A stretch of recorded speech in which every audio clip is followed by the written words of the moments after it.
രാവിലെ നേരം വെളുത്താലേ വല്ലാത്തൊരു വെട്ടോട്ടമാണ് നമ്മൾ വീട്ടമ്മമാർക്കേ.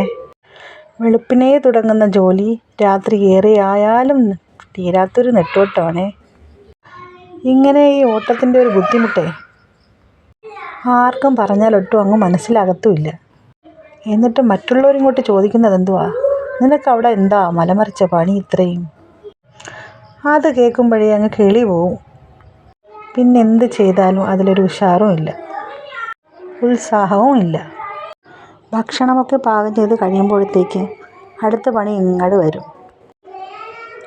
തൂത്ത് തുടച്ച് പാത്രങ്ങളൊക്കെ കഴുകി വൃത്തിയാക്കി, പിന്നെ തുണി അലക്കി, മുറ്റമടിച്ച് വൃത്തിയാക്കി, പിന്നെ മുറ്റത്ത് നിൽക്കുന്ന കളകളൊക്കെ പറിച്ച് കാടും പുല്ലും ഒക്കെ വെട്ടി പറിച്ച്, പിന്നെ അടുക്കളത്തോട്ടം എന്ന് പറയുന്ന ഒരു പച്ചക്കറി തോട്ടം കൂടെ ഉണ്ടെങ്കിൽ അതിനേക്കാളും പിന്നെ പണിയും കൂടെ ആയേനെ. ഇതെല്ലാം കഴിഞ്ഞ് വന്ന് ഒന്ന് നിവർത്താൻ വേണ്ടി നോക്കുമ്പോഴത്തേക്കും അടുത്ത വിളി അങ്ങോട്ട് വരുന്നു. എങ്ങ് വാ, ഇതെടുത്ത് അതെടുത്ത് ചോറ് വിളമ്പിത്താ എന്നൊക്കെ പറഞ്ഞുള്ള വിളി. അവിടെ നിന്നൊരു വിളി, ഇവിടെ നിന്നൊരു വിളി, പിന്നെ അടുത്ത സ്ഥലത്തു നിന്ന് മറ്റൊരു വിളി, അങ്ങനെ നീണ്ട് വിളിയോട് വിളി. നമ്മൾ പെണ്ണുങ്ങളെ വെറും മെഷീനുകളാണെന്നാണ് എല്ലാവരുടെയും വിചാരം കേട്ടോ.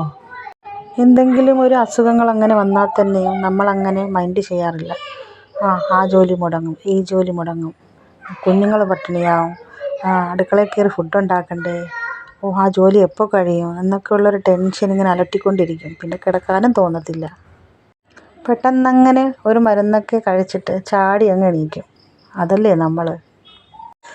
അപ്പോൾ പിന്നെ നമ്മൾ പെണ്ണുങ്ങൾ പൊളിയല്ലേ. പിന്നെ നമ്മുടെ കുട്ടികൾക്കോ മറ്റാർക്കോ എങ്കിലുമൊക്കെ കുറച്ച് അസുഖങ്ങളൊക്കെ വരാറില്ലേ രാത്രിയൊക്കെ. അപ്പോൾ പിന്നെ നമ്മൾ ഉറങ്ങാറേയില്ലല്ലോ. ഉറക്കമൊഴിച്ച് കണ്ണിലെണ്ണ ഒഴിച്ച് ഇങ്ങനെ മറ്റുള്ളവരെ ഇങ്ങനെ ശുശ്രൂഷിച്ചുകൊണ്ടേയിരിക്കും. എന്നിട്ട് ആ ഉറക്കവും കളഞ്ഞിട്ട് പിറ്റേന്ന് രാവിലെ എണീറ്റ് അടുക്കളയോടുള്ള മല്ലയുദ്ധവും അങ്ങ് തുടങ്ങും.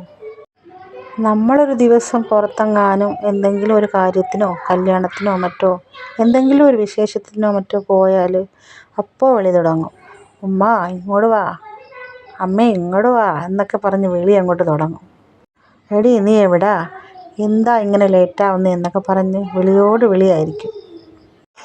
അതെന്താണെന്നറിയോ, നമ്മുടെ വീട്ടിലെ താളമൊക്കെ അപ്പോഴേ അങ്ങ് തെറ്റിയിട്ടുണ്ടാവും. അതുകൊണ്ടാണ് കിടന്ന് വിളിക്കുന്നത്.